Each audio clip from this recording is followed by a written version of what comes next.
ശ്രേയ ബജിത്ത് അല്ലേ?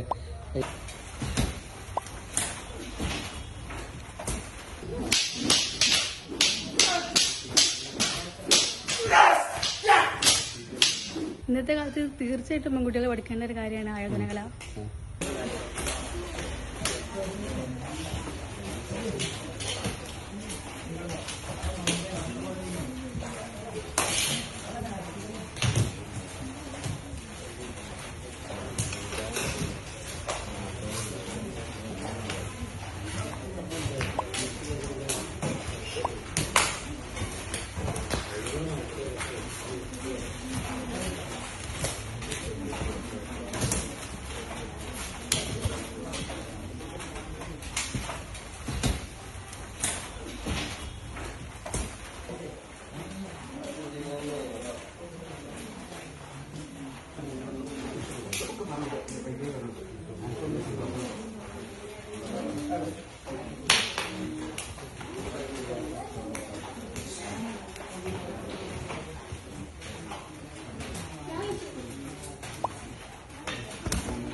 ഇത് മറിച്ചിലുകൾ എന്നാണ്.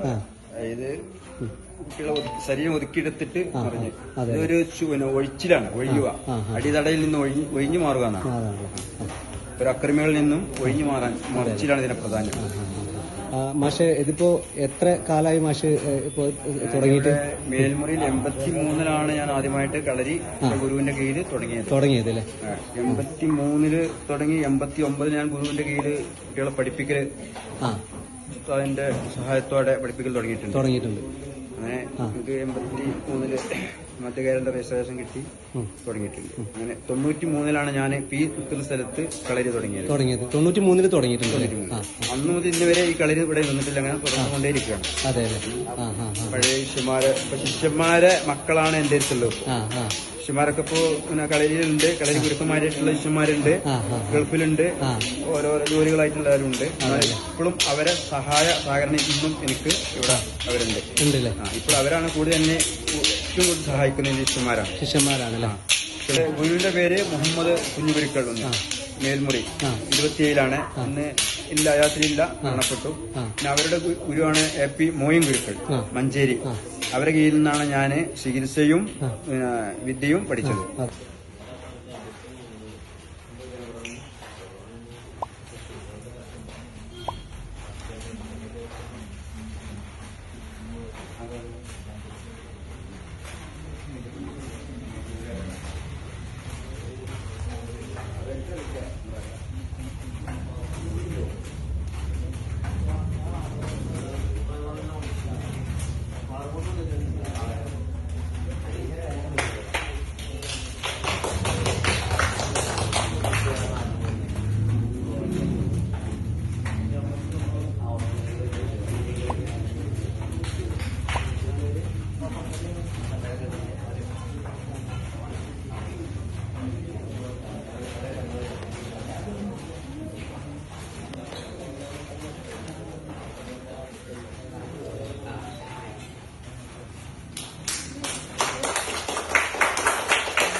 ഈ ഏത് മതമായാലും മതത്തിനടിസ്ഥാനത്തിലുള്ള തത്വമാണ്.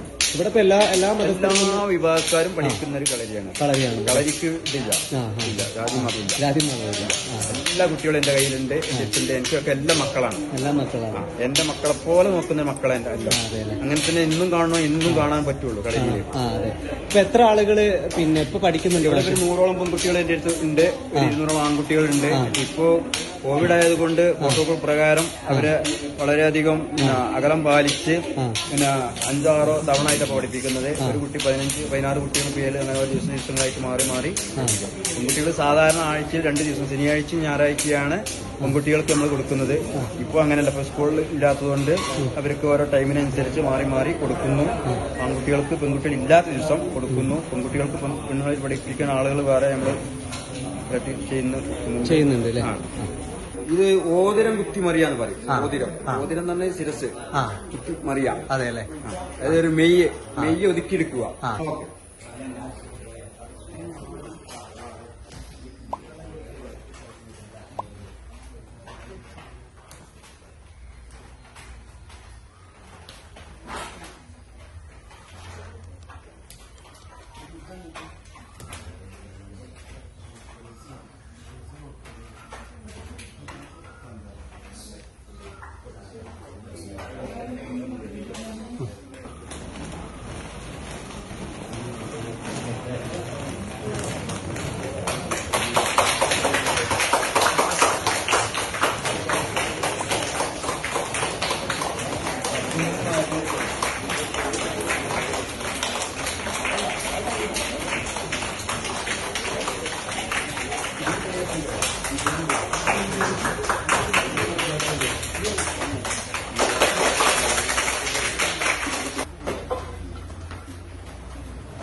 ഓതിരം കുത്തി തീവണ്ടി വരിക.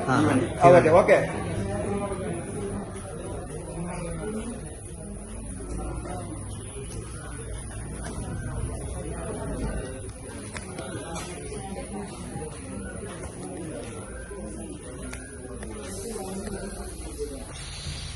മോളുടെ പേരെന്താണ്? ശ്രേയ ബജിത്ത്. ശ്രേയ ബജിത്ത് അല്ലേ? ഇപ്പൊ എത്ര ഇയേഴ്സ് ആയിട്ട് അഭ്യസിക്കുന്നുണ്ട്? 5 വർഷമായി അഭ്യസിക്കുന്നു. ഇപ്പൊ നാഷണൽ ലെവലിലൊക്കെ പോയില്ലേ? ആ. എങ്ങനെയുണ്ടായിരുന്നു മത്സരമൊക്കെ? എങ്ങനെയുണ്ടായിരുന്നു? കൊള്ളാം. ഇപ്പൊ ഇത് പഠിക്കുന്നതിലൂടെ മോൾക്ക് തന്നെ തോന്നുന്നത് എന്താണ്? പഠിക്കുന്നതിലൊരു ഭയങ്കരമായിട്ടുള്ള ഒരു ഇപ്പൊ നേരത്തെ സ്റ്റാർട്ട് ചെയ്ത സമയത്ത് നിന്നും ഇപ്പൊ ഈ ഒരു സമയത്ത് എത്തി നിൽക്കുന്ന സമയത്ത് ഭയങ്കര ഹാപ്പിനെസ് ഉണ്ടോ? ഇതുകൊണ്ട് ലൈഫിൽ യൂസ്ഫുൾ ആവുമെന്നുള്ളൊരു തോന്നലൊക്കെ എപ്പോഴും ഉണ്ട് അല്ലേ? മോളിപ്പോ ഇതെല്ലാം പഠിച്ചതിൽ എപ്പോഴെങ്കിലും മോൾക്ക് ഇത് യൂസ്ഫുൾ ആയ സമയം ഉണ്ടായിട്ടുണ്ടോ? ഉണ്ടായിട്ടുണ്ടോ? അതെന്തായിരുന്നു? ആ ഇൻസിഡന്റ് എന്തായിരുന്നു? അത് വീട്ടിലുള്ള ഒരു പണിക്കാരന്റെ ഉണ്ടായിരുന്നു. അദ്ദേഹം മിസ്ബിഹേവ് ചെയ്തോ മോളിന്? ആ സമയത്ത് മോള് അഭ്യസിച്ച അത് യൂസ്ഫുൾ ആയി. എന്താ മോളുടെ പേരെന്താണ്? അനശ്വരി. എത്ര ഇയേഴ്സ് ആയിട്ട് പഠിക്കുന്നുണ്ട് കളരി? 3 വർഷമായിട്ട് പഠിച്ചു. 3 വർഷമായിട്ട്. എത്രത്തോളം നിങ്ങളുടെ ലൈഫിൽ എത്രത്തോളം യൂസ്ഫുൾ ആവും എന്നുള്ളതാണ് ഇപ്പോ കഴിഞ്ഞ ഒരു സമയം വെച്ച് നോക്കുമ്പോൾ തോന്നുന്നത്? എല്ലാ മേഖലയിലും എനിക്ക് ഇത് വളരെ യൂസ്ഫുൾ ആയ കാര്യമാണ്. ഞങ്ങള് 3 വർഷമായി പഠിക്കുന്നുണ്ട്. ആദ്യമായിട്ട് ട്രെയിനിങ് കളരിന്റെ മുറയിൽ വെച്ചിട്ടായിരുന്നു. അന്ന് ഞങ്ങള് അവിടെ പഠിപ്പിക്കണ കാണുമ്പോ ആഗ്രഹം കൊണ്ട് ഇപ്പൊ ചേർന്നപ്പോഴും ഇത് കഴിയൂല വിചാരിച്ചിങ്ങനെ നിൽക്കായിരുന്നു. പിന്നെ നിരന്തര പ്രാക്ടീസും ഗുരുക്കന്മാരുടെ ഒക്കെ സപ്പോർട്ടും പ്രാർത്ഥനയൊക്കെ കൊണ്ട് ഞങ്ങള് ജില്ലാതലം, സംസ്ഥാനതലം, ദേശീയതലം വരെ എത്തി നിൽക്കാണ്. അതല്ലേ? ഇപ്പോ നോർമലി ഇപ്പൊ നിങ്ങള് സാധാരണ നമ്മുടെ ഈ പറയുന്ന പോലെ നമ്മുടെ ശരീരത്തിന് എപ്പോഴും നമ്മുടെ ശരീരം അനങ്ങുക അല്ലെങ്കിൽ എക്സസൈസ് ചെയ്യുക എന്ന് പറയുന്ന ഒരു ഇമ്പോർട്ടന്റ് ആയിട്ടുള്ള കാര്യമാണ്. അപ്പൊ നിങ്ങളിത് ചെയ്യുന്നതിലൂടെ നിങ്ങൾക്ക് നിങ്ങൾക്ക് ഒരു എക്സസൈസിനെ ഒഴിവാക്കിക്കൊണ്ട് തന്നെ 2 കാര്യങ്ങൾ ഉണ്ടാവുന്നുണ്ടല്ലേ? ശരിക്കും ഇതൊരു ഈ ഒരു കലയെ അഭ്യസിക്കാൻ പറ്റുന്നതും അതോടൊപ്പം നിങ്ങളുടെ ആരോഗ്യത്തെ ഡെവലപ്പ് ചെയ്യാൻ പറ്റുന്നുണ്ട്. ഷുവറായിട്ടും എല്ലാ കാര്യത്തിലും ഇന്നത്തെ കാലത്ത് തീർച്ചയായിട്ടും പെൺകുട്ടികൾ പഠിക്കേണ്ട ഒരു കാര്യമാണ് ആയോധനകല. ഷുവറായിട്ടും ഇത് വേണം. എല്ലായിടത്തും പഠിപ്പിക്കണം. കളരിയായാലും. അതല്ലേ? ഇപ്പൊ നാഷണൽ ലെവലിലൊക്കെ പാർട്ടിസിപ്പേറ്റ് ചെയ്യുന്ന സമയത്ത് ഓൺലൈൻ ആയിരുന്നു അല്ലേ നിങ്ങൾ? ഓൺലൈനായിരുന്നു. അപ്പൊ അതിനു വേണ്ടി സ്പെഷ്യൽ ആയിട്ട് എന്തെങ്കിലും നിങ്ങൾ പഠിച്ചിട്ടുണ്ടായിരുന്നു? പ്രാക്ടീസ് ഇവിടെ തന്നെയായിരുന്നു? പ്രാക്ടീസ് അതെല്ലേ? പ്രാക്ടീസും ഞങ്ങള് നിരന്തരം പ്രാക്ടീസും ഒക്കെ ഉണ്ടായിരുന്നു. അങ്ങനെ ഞങ്ങൾ ഇവിടെ എത്തി. അതുകൊണ്ട് ഞങ്ങൾക്ക് കളരി ചേർന്നതിന് ശേഷം ഞങ്ങൾക്ക് വേണ്ട ആത്മവിശ്വാസം എല്ലാത്തിനും കഴിയുമെന്നുള്ളൊരു കോൺഫിഡൻസ് ഉണ്ട് എല്ലാത്തിനും. കളരി പഠിക്കുന്നതിലൂടെ ഇപ്പൊ നിങ്ങൾക്ക് ഈ കളരി അഭ്യാസത്തിനപ്പുറത്തേക്ക് നിങ്ങൾക്ക് ഒരു ആത്മവിശ്വാസം ലൈഫിൽ ഡെവലപ്പ് ചെയ്യാൻ പറ്റുന്നുണ്ടോ? തീർച്ചയായിട്ടും പറ്റുന്നുണ്ട്. എല്ലാത്തിലും. അപ്പൊ എല്ലാ കാര്യത്തിലും ഇപ്പൊ പുറത്തു പോവാണെങ്കിലും ഞങ്ങൾക്ക് ഒരാളും പേടിക്കേണ്ട ഇതില്ല. നമ്മളെ കൊണ്ട് ആത്മവിശ്വാസത്തോടെ എല്ലാവരും പഠിക്കേണ്ട കാര്യമാണ്. കോൺഫിഡൻസ് ലെവല് ഒരുപാട് കൂട്ടാൻ പറ്റും അല്ലേ? ഷുവറായിട്ടും. ഇതുപോലെയുള്ള കുട്ടികളോട് ഇപ്പൊ നിങ്ങളുടെ പ്രായമുള്ള കുട്ടികളോട് എന്താ പറയാനുള്ളത്? ഇതുപോലെ എല്ലാവരും ആയോധനകളി പഠിക്കണം. ഞങ്ങളും ഈ കളരിയൊക്കെ ഒരു പ്രചോദനമാട്ടെ ഇനി വരുന്ന തലമുറക്ക്. അതാണ് പറയാനുള്ളത് അല്ലേ? എന്റെ പേര് മുഹമ്മദ് ഷബാൻ PK. ഞാനിവിടെ MBT ഹയർ സെക്കൻഡറി സ്കൂളിൽ ഫിസിക്കൽ സയൻസ് അധ്യാപകനാണ്. അതെല്ലേ? അപ്പൊ ഫിസിക്കൽ സയൻസിന്റെ കൂടെ തന്നെയാണ് കളരിയും കൂടെ കൊണ്ടുപോകുന്നത്? അങ്ങനെ തന്നെ പാരലായിട്ട് കൊണ്ടുപോകുന്നുണ്ട്. ഓക്കെ. അതുകൊണ്ട് എനിക്ക് കളരി കൊണ്ട് ഒരുപാട് മെച്ചങ്ങൾ കിട്ടിയിട്ടുണ്ട്. ഞാന് കോഴിക്കോട് ആർട്സ് കോളേജിലാണ് MSc കഴിച്ചത്. ഓക്കെ. അവിടെ നമ്മള് സ്പോർട്സ് കോട്ടയിലായിരുന്നു അഡ്മിഷൻ എടുത്തത്. ആ ഒരു കാലയളവിൽ തന്നെ Calicut University inter zone gymnastic ചാമ്പ്യനും കളരി ചാമ്പ്യനും കൂടിയാണ്. ഓക്കെ. ആ ഒരു അർത്ഥത്തില് ഫിസിക്കൽ സയൻസ് PSC എക്സാമിന് ഒക്കെ ഒരു 7% വെയിറ്റേജ് കിട്ടിയിട്ട് ഇപ്പോ കേരള റാങ്കിൽ 17ാമത്തെ റാങ്കാണ് കിട്ടിയിട്ടുള്ളത്. ഓക്കെ. അതൊക്കെ ഒരു കളരി കൊണ്ടുള്ള ബെനിഫിറ്റ് ആണ്. ഓക്കെ. ഇപ്പൊ പ്രധാനമായിട്ടും ഇവിടെ പെൺകുട്ടികൾ ഒരുപാട് ചെറിയ കുട്ടികൾ പഠിക്കുന്നുണ്ട്. ഇപ്പോ അതിന്റെ ഒരു ബെനിഫിറ്റ് ഇപ്പൊ നമുക്ക് ഈ പറയുന്ന പോലെ കളരി അഭ്യസിക്കുക എന്നതിനപ്പുറത്തേക്ക് എന്തൊക്കെയാണ് ഇപ്പൊ പെൺകുട്ടികൾ ഈ ഒരു കല അഭ്യസിക്കുന്നതിൽ എന്തൊക്കെയാണ് ബെനിഫിറ്റുകൾ? ഒന്നാമത്തെ ബെനിഫിറ്റ് അവർക്ക് ശാരീരികമായിട്ട് അവർക്കൊരു ഫിറ്റ്നസ് കിട്ടുക, അതുപോലെ മാനസികമായിട്ടുള്ള സപ്പോർട്ട്. ഇന്ന് നമുക്കറിയാം പെൺകുട്ടികൾക്ക് എതിരെ നടക്കുന്ന ഈ ഒരു ചെയ്തികൾക്കെതിരൊക്കെ അവർക്ക് സ്വയം പ്രതിരോധിക്കാനുള്ള ഒരു കഴിവ് കിട്ടുക. അത് ശാരീരികമായിട്ടും മാനസികമായിട്ടും കിട്ടുക. ഇപ്പൊ നമുക്ക് തന്നെ നമ്മള് ശ്രേയ എന്നൊരു നമ്മുടെ സ്റ്റുഡന്റ് വിദ്യാർത്ഥി ഒക്കെ അവരുടെ ജീവിതത്തിൽ വലിയ പ്രശ്നം ഉണ്ടായിരുന്നു. ഒക്കെ ഈ ഒരു കളരി കൊണ്ട് തന്നെ അവര് ആ പ്രശ്നത്തെ വളരെ നല്ല രീതിയിൽ തരണം ചെയ്തു. ഓക്കെ. പിന്നെ ഈ ഒരു ശാരീരികമായിട്ടുള്ള അതല്ലെങ്കിൽ കായികപരമായിട്ടുള്ള ഒരു ബെനിഫിറ്റിന് പുറമെ ഒരു അക്കാദമിക് ലെവലിലും കൂടെ വളരെ നല്ല ഒരു ഫ്യൂച്ചർ കാണുന്നുണ്ട്. കാരണം അവരുടെ ഇനി 10ാം ക്ലാസ്, +1, +2, ഡിഗ്രി, PG, PhD എല്ലാ കോഴ്സുകൾക്കും അവർക്ക് ഒരു സ്പോർട്സ് കോട്ട വെയിറ്റേജ്, അതുപോലെ എല്ലാ നാഷണൽ എക്സാമുകൾക്ക്, എൻട്രൻസ് എക്സാമുകളായിക്കോട്ടെ, മെഡിക്കൽ എക്സാമുകൾ, അതുപോലെ ആർമിയിലോട്ടൊക്കെ ഡയറക്റ്റ് റിക്രൂട്ട്മെന്റ് ആണ് നമ്മുടെ നാഷണൽ ചാമ്പ്യന്മാർക്കുള്ളത്.